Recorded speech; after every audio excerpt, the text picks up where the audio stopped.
Hey, how is everybody today? Hope you're having an awesome day. It's Margaret Massery from Marcus Bookkeeping, your heartfelt CFO. I'm here today to talk about with you how we can talk about facing the financial music. What makes it so hard for us to be able to face what is going on in our finances? I actually just got off a call with someone, and my heart really goes out to her. She separated from her husband, and she is just in chronic pain for almost 10 years. She's depressed. She has high blood pressure. She hasn't found her life yet. She had a problem with health insurance because her husband terminated her after the divorce. She actually also had a divorce. And when she opened up her heart to me, I just felt her pain, and I just felt her breathing tubes open. And for me, I was honored to be there for her and to really share in the fact that she was able to open up to me. And it actually goes to complement my post for today and yesterday, is that the title is why is it so incredibly hard to face our financial music? I noticed a very big pattern with people on themes of that they'd rather just stick pins in their fingers before really facing what's going on. And what happens with that is that there's a lot of pain, of physical pain, that comes with that, and it all starts with the emotions that move into our body, and it can sit in the lower back, it can sit in your neck, it can sit in all sorts of places, and as it sits, it gets harder and harder to move forward in the different actions to move forward. And one thing I find that's a big thing with people with speaking with them is that they have a problem of how things should be. And it's very stuck on that. It's called a limitation. And I can share with you, I've been there where I felt like my own limitations or limitations of my surroundings have limited me on how I believe things should be and how they should happen. And once you see that how that limitation is not working, it's time for different actions. And in the perfect world, you know, we pay every single bill on time. We attend to all our credit card charges, and our credit card is paid in full. We pay all our vendors if we're an entrepreneur. That's what happens in the perfect world. Or I'd like to call that perfection.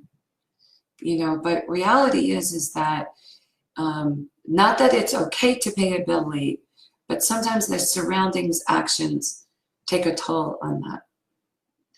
And when that happens, it's not to beat ourselves up.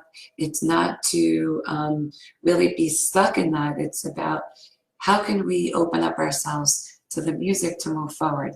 Because sometimes something like as simple as putting on music really helps you, taking a break from your day and getting out from your desk. And I can tell you, these are different things, the small things that I do for myself when I find that, you know, I'm in those situations. Even though I do accounting for a living, you know, at times I've paid bills late. I've done things, you know, I've made decisions based on what life was throwing at me. And I see it countless over and over, the mental and the physical pain that happens as a result of things when people just beat themselves up about it. So I want to share with you, you know, it's just unhealthy. But I want to share with you 4 different ways on how I can help you move forward in that. Before the 4 different ways, one big thing to help you with that is that if you help yourself by having an accounting software where all this information that's going on between your banking, your credit card, your debit card, and all these sorts of information that you have a place to go is really the starting point. So my 4 tips for today is form habits. When we form habits, it's the first step to replace our old behavior with our new behavior. Because when you take your old behavior and replace them with new behavior, that creates a new pattern, that we can break that pattern of the bad behavior and say, I'm going to stop that and move forward into a new behavior to help myself move forward. The second thing is let's clear our diary. We all clutter ourselves with days of what we think is, productive days. But let's clear our diary and give ourselves like a date with ourselves. And I don't know if I would have said money date with Margot if that would just intrigue me to actually attend that date and do what's supposed to do in that. So maybe be creative with like a name when you clear your diary and that time of when you do it. Create some type of sexy name for yourself that will let you into that time that you'll actually be there. If you don't, it actually just prolongs the anxiety and the stress behind that until you actually do it. The third thing is that I find that support is a big thing. We're not built to ask for help. We are built to try to do everything ourselves and internalize it.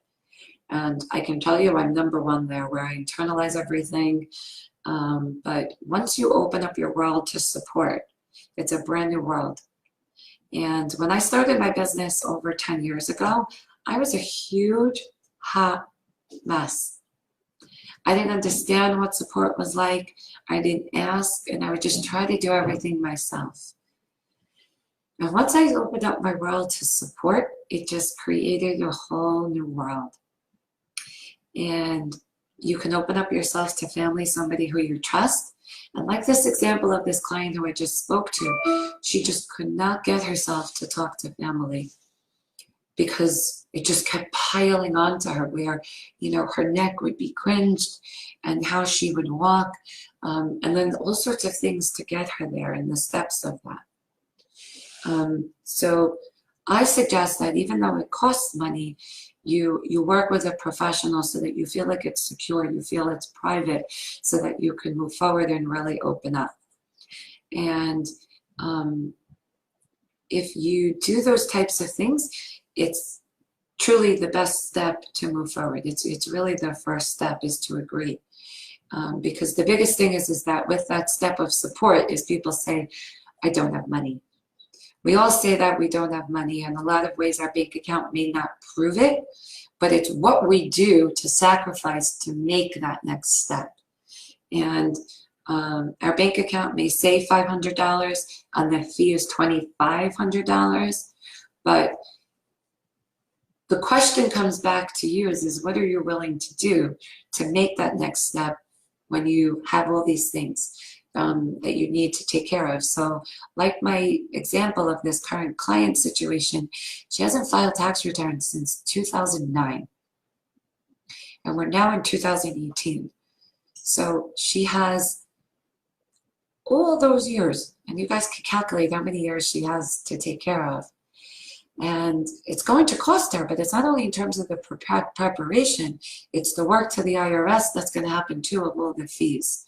And I can tell you that part alone is a job outside of just preparing the books, because even just to start with is gathering the paperwork. The fourth one is once you have that date, treat yourself. Treat yourself. It might be chocolate, it might be wine, it might be hooray, it might be just something that makes you feel appreciated and proud of yourself. And whatever steps that you do, keep track of it, because those steps help show you that when you are sad later on in the day and you think your day was horrible, it helps you look back at your day for the steps that you did and move forward. So my treat that I do for myself when I do the things that are hard and I don't want to do, I love tortilla chips. I love tortilla chips and iced coffee. So if you're ever at a point with me when you want to make Margot happy and you see that Margot is a little bit out of sort, tortilla chips and iced coffee are my thing. So I hope my 4 tips helped you today, and I hope you do a stellar job in using these tips. I invite you to direct message me with what resonated to you. You can also comment below. You can direct message me if you feel you want to talk privately, and you can use my support to help move forward. And I look forward to hearing from you, and I hope you have a great rest of your day. I love you all. Bye.